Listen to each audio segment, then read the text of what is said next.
past speaker, if I might say, I'm going to be in conversation with Mr. Harrish Bhatia. Mr. Bhatia is President Ad Sales, DB Corp, and a veteran of the business. And what we're going to be discussing is understanding changing consumer and advertiser needs. Welcome to this session. Harrish, how are you?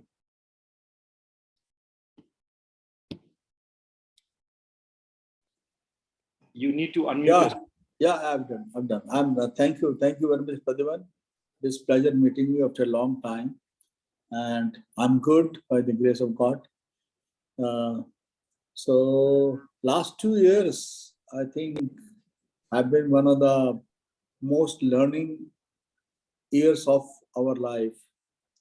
All this generation that we have today, we have not seen this kind of years ever in our history. Neither did our parents probably saw that, because the last pandemic happened 125 years back. Now, because of this COVID, which has happened for 2 years now, and still it is on and off. It is under control, but I think it is on and off. What we see a change. So should I continue, right? That's okay. Please go ahead. Please go ahead. We can. So the change that we see is that now suddenly there was a time when we were fed up of traveling. There was a time we were fed up of going to office. There were times we were seeking more time with the family. I think now the reverse is happening. So one wants to go to the office now. One wants to spend less time at home. You're so sick of yourself and your for three-story, 3-flat, 3-bedroom flat, or 4-bedroom flat, whatever you have. And now you want to go out and meet up the people. Suddenly, I see there is a need within that. Let's go to office. Many times now, even within the family, we discuss, and my family says, "Why don't you work from home today?" No, I said I want to go out to the office only. I think that energy that we missed in the last 2 years, that energy which we used to get from each other, that positive vibes, that learning, that experiences, I think because of COVID, it came down like anything. Because when you were doing meetings in COVID, it is more cut to cut. It's more to the point, because you are in the meeting and it's an official meeting and many people are there. So I think that touch and feel is what consumer has missed, even with the newspaper across the countries and especially in metros. And the good thing is that it has bounced back very fast, especially in tier 2, tier 3 market where we are present. We are not in metro player. In these markets, the bounce back happened faster, probably because the consumers were not guarded more by the society rules and regulations. The bigger cities got challenged through their housing societies. In the tier 2, tier 3 towns, it's more independent houses. Yeah, there are societies, but people are not mindful of this. So it bounced back faster. It bounced back faster than our counterparts in metros. And obviously, everybody, though, even in metro also, had the same, I would say, feelings that they want to come out and experience the change, experience that hustle and bustle that they used to have earlier. Now they want to come back and experience that. So I think that's where the consumer behavior has changed.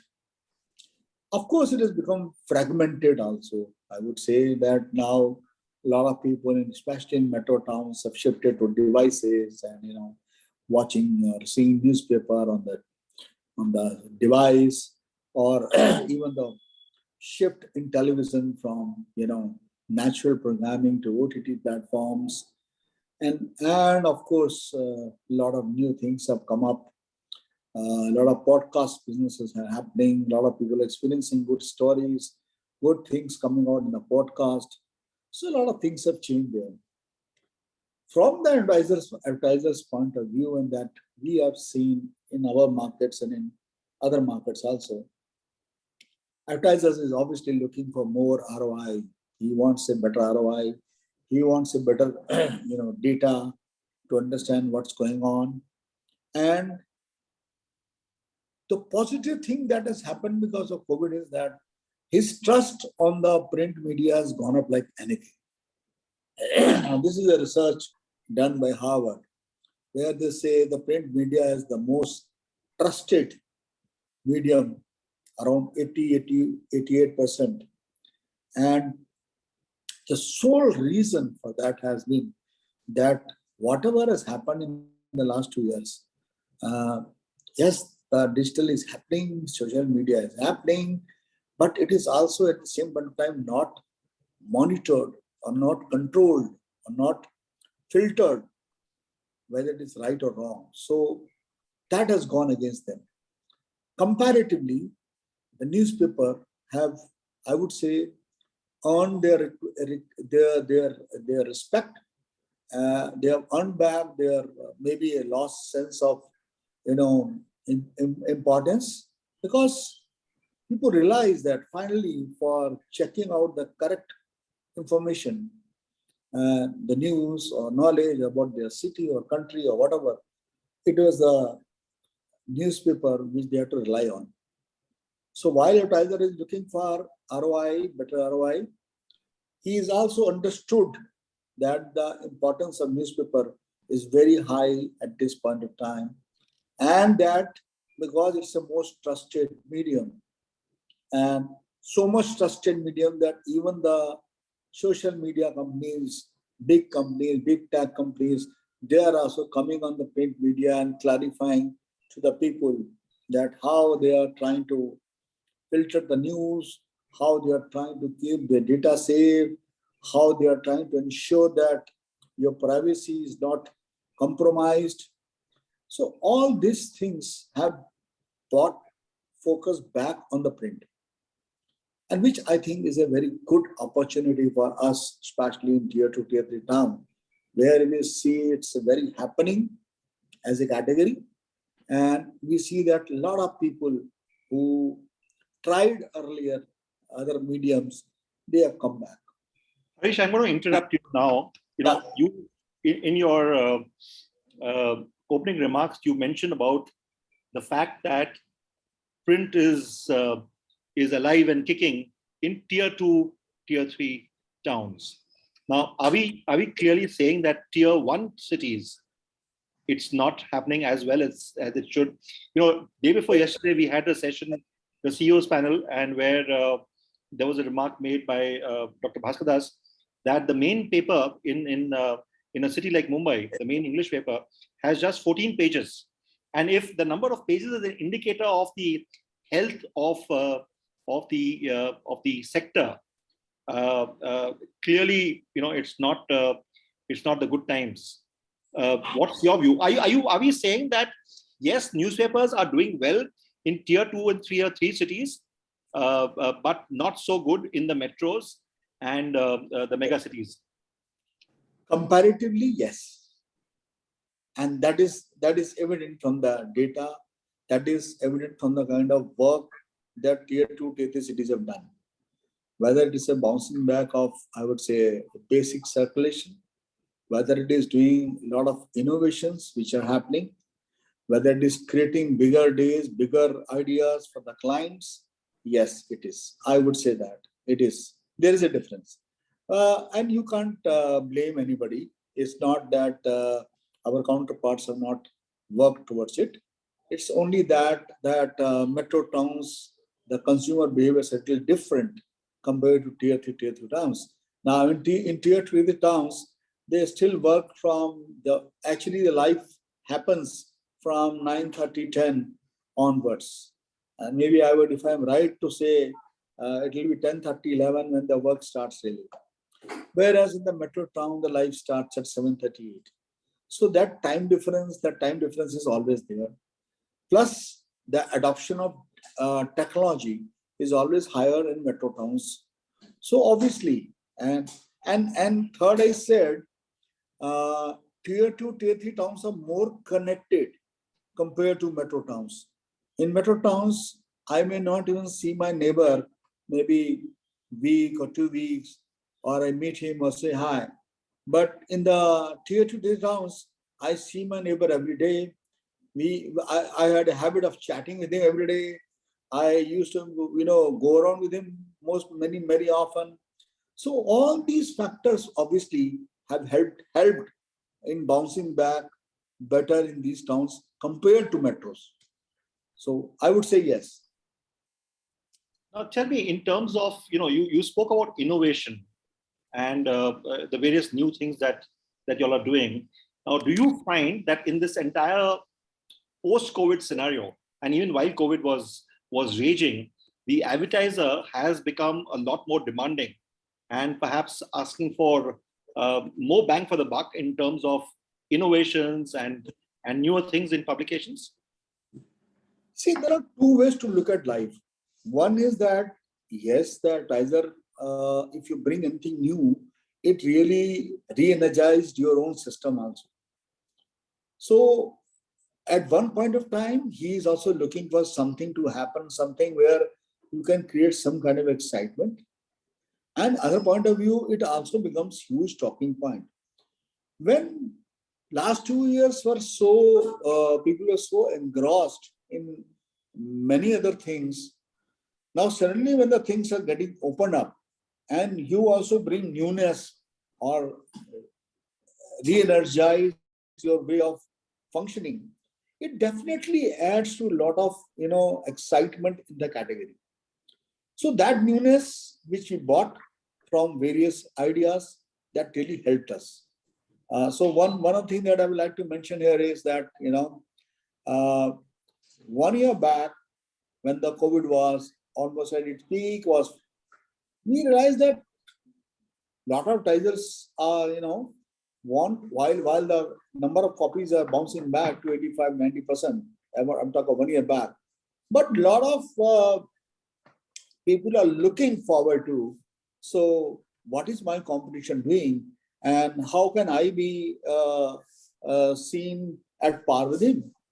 We came out with the idea that we have this tendency of celebrating our anniversaries every year.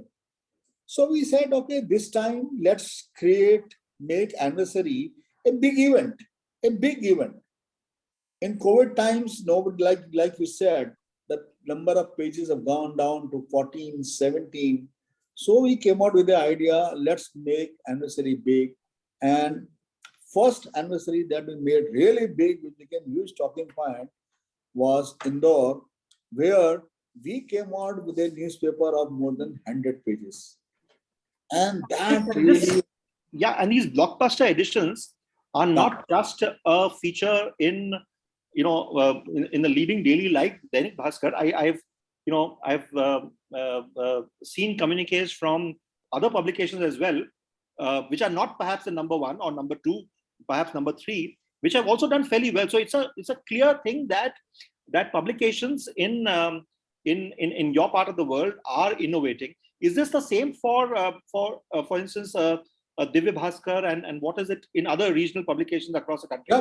Yeah, it is. See, what I'm trying to say is we started the trend. So obviously others picked up. So it's okay. As an industry leader, it's our job to innovate. As a leader, it's our job to innovate.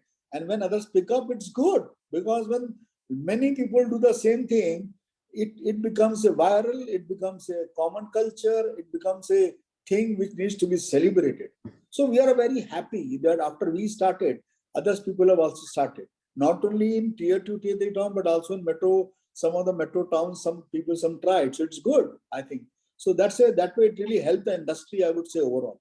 So it really helped to bring back the confidence of the readers, to bring back the confidence of the advertisers, and also show them value for money. That how this is, we were not aiming only for number of pages. We were aiming to create a content which is reader friendly, because if we have 100 pages and your content is not worthy of it, you just have ads, then it doesn't make sense for the reader. So our first focus was on the content, that the content has to be such that such a heavy newspaper must be retained, read by the consumer at the end, because then only advertiser get the response. So our focus on every anniversary is, so what is the theme? What are we working for? Where this town is going? What can be the future of this town? What is our town planning? What all the readers would be interested to know about the town. History is fine, that you can talk of history, people know already about the history. We were discussing future plans, we were discussing future ideas, where this city is going, where the town is going, how this will become 10 years from now, so that the content is very, very reader friendly. So our focus was more on the content, and which was followed by advertising as such. Harrish, now, let's look at what the topic is saying, understanding the changes that are happening. Now, if you were to look at how life was pre-COVID, and thanks to COVID, what has happened, what would you say are the key changes that you see as somebody who's spent a lifetime in the business, has been has seen trends? You've not just been in print, you've also done a fair bit of radio. What, according to you, is the key trend that changes that you have seen? By the way, is radio still alive, or it's kind of all history? It is. Again, I'm saying, so my FM, Danik Bhaskar radio is doing it. No, I know. I'm saying, but generally, as a medium, is it still alive? Is it? So honestly, radio went back much lower than expected, especially because of metro towns. Now again, here the radio industry was more focused on metro towns. There was hardly player like us, one or two, maybe three, and we were the biggest of all, who were focused only on tier 2, tier 3. Radio went down because the radio was more consumed in on the road, drive time, right? Metro towns, and that's why. But it is bouncing back, as I can see that it is bouncing back, and I will see 2-3 players are really doing very well. Top of them will be Mirchi, Red, and MyFM. They are doing really very well, I think. So they have really kept the industry. Great. Getting to newspapers. So, what, according to you, are, say, 2 or 3 key changes in the consumer that we have seen? And remember one thing, that you now have a lot more alternatives. While I agree that the time that the non-metro consumer has is a lot more than just in the mornings, because she or he is going out only at around 10:30, coming back earlier, etc., etc. But there is a lot more which is crying for attention. There's OTT, there's news channels which are almost a constant. They are on almost all the time in these homes. So how do you think, what has been the shift like in the last? One is pre-COVID, and now post-COVID. What has been the impact? See, the shift because of COVID must have accelerated, but shift was already happening. So we started this concept about, I would say 7 or 8 years back, sometime in 2013 or 14, that the news is already available to the customer today, now. So next day, what is going to be the importance of this news? It becomes stale. So as a newspaper, what can you do? So we kept ourselves in the center as thinking that if I am the customer, what is my expectation next day morning? So next day morning, my expectation is how this news can become a load of information and knowledge for me. What can I add in this news? When you are giving news then and there in digital or social media, you can't add value over there. So we started working on this 7 years, 8 years back, that we want to create value. We want to create knowledge. We want to provide data. We want to provide story, the history, the story, why it happened, how it happened, where it happened, what are the repercussions, everything. So we we have this philosophy called, Kendra mein Pathak, reader at the center of everything. So whatever you are doing editorial, do keeping in mind what is the expectation of a customer next day morning. Mr. Bhatia, Because I am also a customer. let me So ask you what this I would like question. to expect. Sorry. As a newspaper publisher, as a newspaper, who's at the center of your thing? Is the reader or is the advertiser? It is the reader. Cross your heart. Yeah, I am crossing my heart. I have one heart, I'm crossing it. Yeah, you can check. I'll tell you why. You please understand this. Why I'm saying so is this. If I don't have a reader, I won't have advertisers. That's first thing, that's natural, that's basics. Second thing is, how many mediums are selling captive audience? It is only two mediums which sell captive audience. One is newspaper, and second is cinema hall, the theaters, the multiplex. When I read a newspaper in the morning, then I'm reading only newspaper.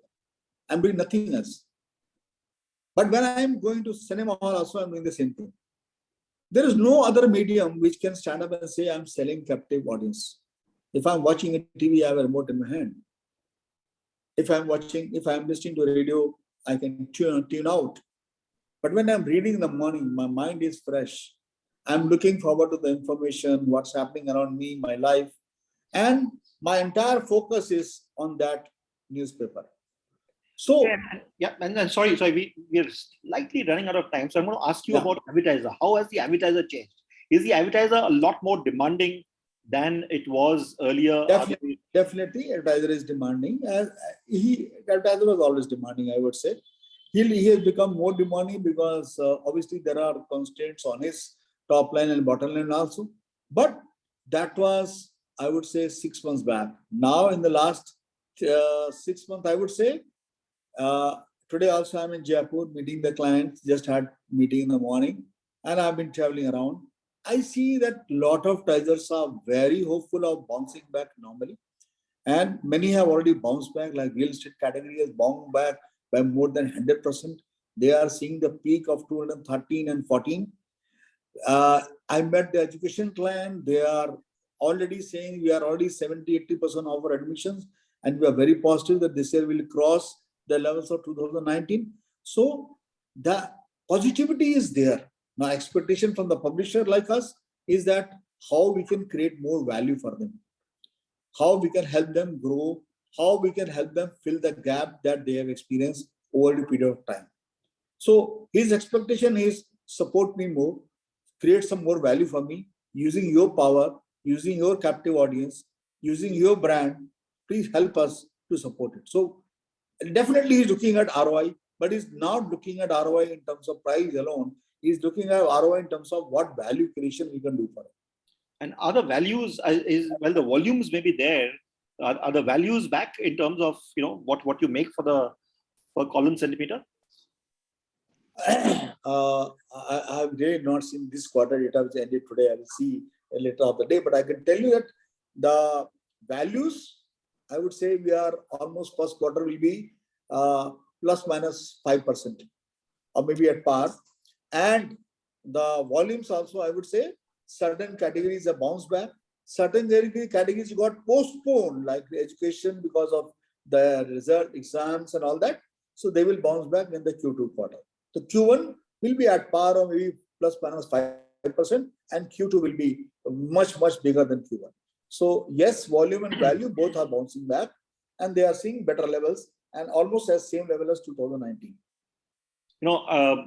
You are looking at sales and revenues at Dainik Bhaskar, and I can't not ask you this question, but in the last year, we have seen Dainik Bhaskar taking a fairly major editorial lead in being very aggressive and exposing the reality of the situation in terms of COVID in the second wave.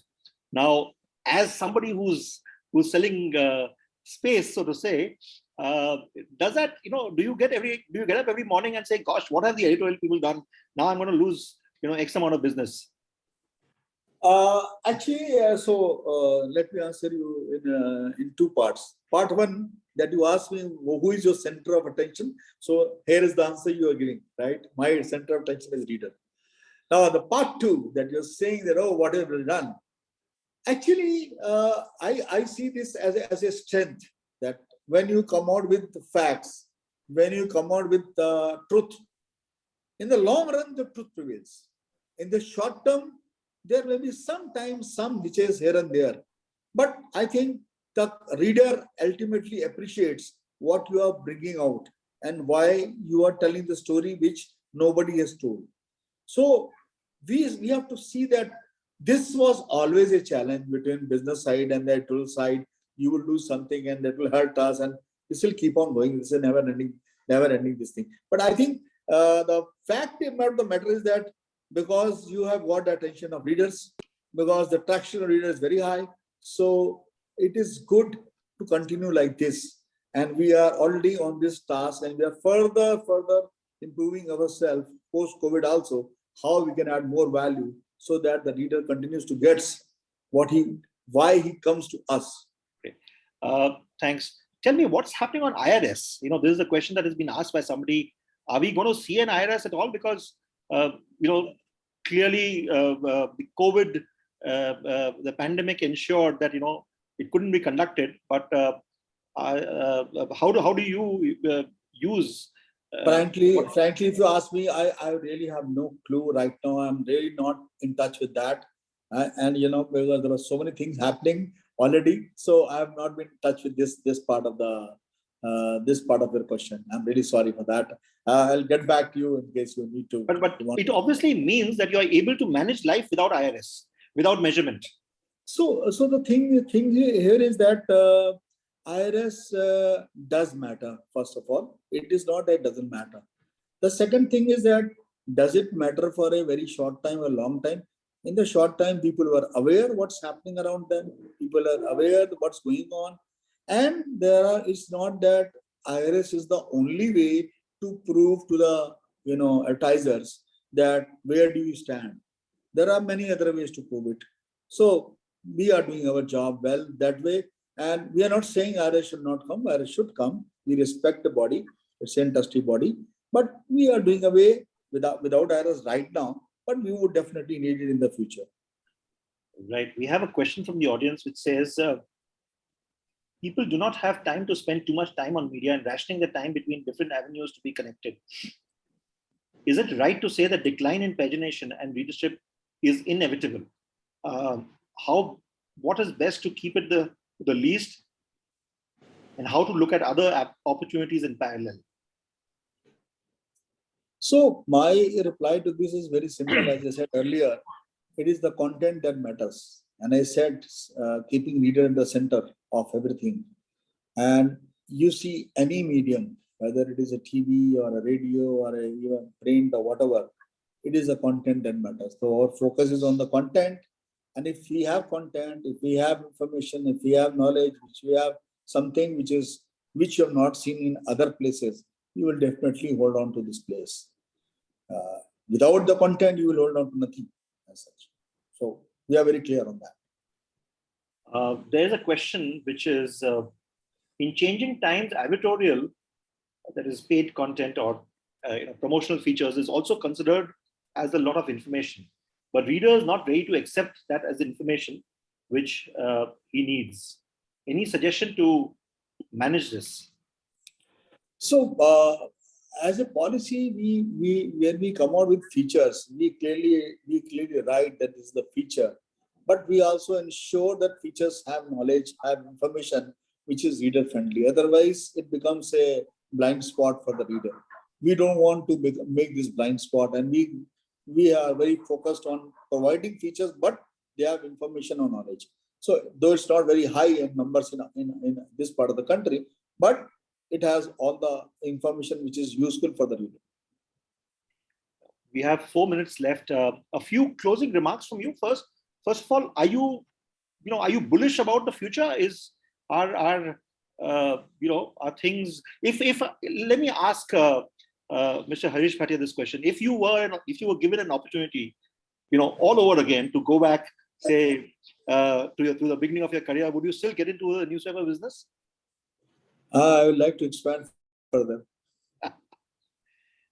Well, is that an answer which kind of one should read more into, or no? I think is it something which has a future? Does newspapering have a future?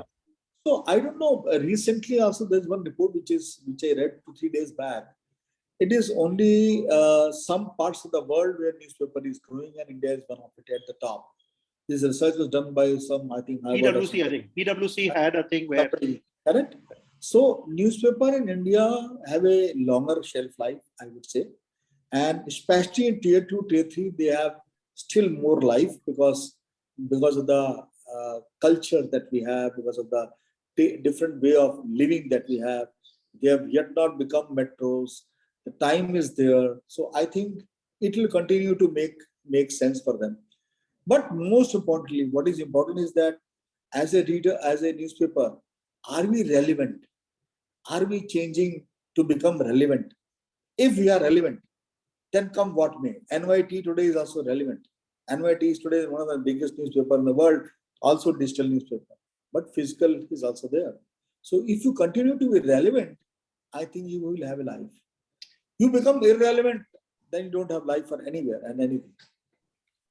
Very, very well said. I think NY Times, New York Times is a perfect example. We've interacted with people from New York Times in the past, and how it has become a fully a robust news company. But no Indian publisher is anywhere close to where what New York Times is, right? See, again, I said the world moves like from west to north. And if you see that whatever has happened over there, it slowly percolates down here.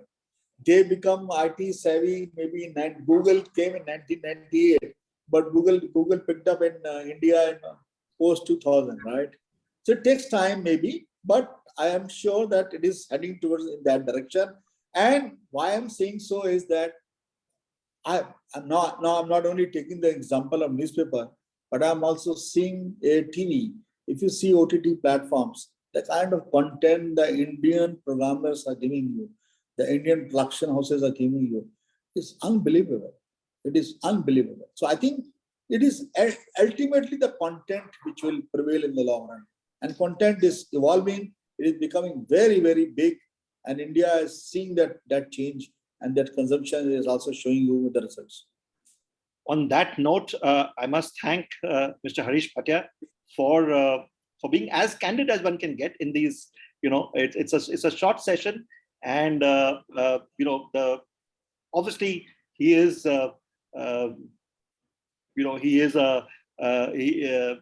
he's in one of the biggest papers in this country, and answering some of the delicate questions is difficult. But he's been very candid, and thank you very much, Harrish Bhatia, for being here. And we draw this session to a close. And please go back to the timeline and for the next session, where I'm going to be there again with an interesting speaker. Thank you very much. Thank you, Pradyuman. Thank you for inviting me. Thank you, IMLES2022. Thank you so much for your time.